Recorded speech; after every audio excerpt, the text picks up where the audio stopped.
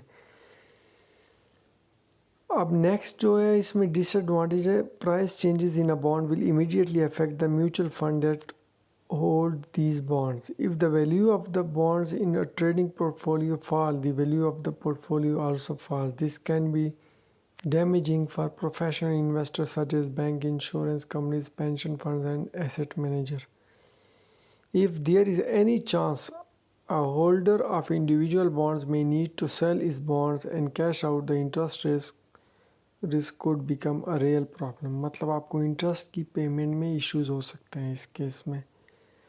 Bond price can become volatile depending on the credit rating of the issuer. مطلب جس نے وہ bond issue کیے تھے اگر اس کی کریڈٹ ریٹنگ ڈیمیج ہو جائے یا کم ہو جائے ڈیگریڈ ہو جائے تو اس کیس میں بانڈ کی جو مارکیٹ ویلیو کم ہو سکتی ہے. لیکن ایک چیز یاد رکھیں اس میں آپ کو انٹرسٹ کی رسک کم ہوتا ہے.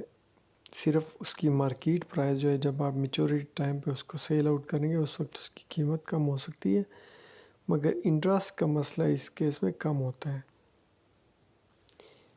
نیکسٹ جو ڈس ایڈوانٹیج ہے کمپنیز بانڈ ہولڈرز میں lose much of their money if the companies goes bankrupt. ہم نے یہ بات تو کی کہ جب بھی کمپنی بینکرپٹ ہوگی یا لیکویڈیٹ ہوگی تو سب سے پہلے بانڈ ہولڈر کو ترجیح دی جائے گی. لیکن اس میں پھر بھی ایشو ہوگا.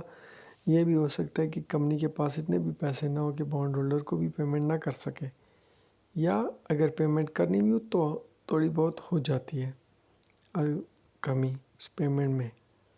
مطلب اس میں آپ کو گارنٹی نہیں دی سکتی کہ ساری کی ساری پیمنٹ ہو جائے گی.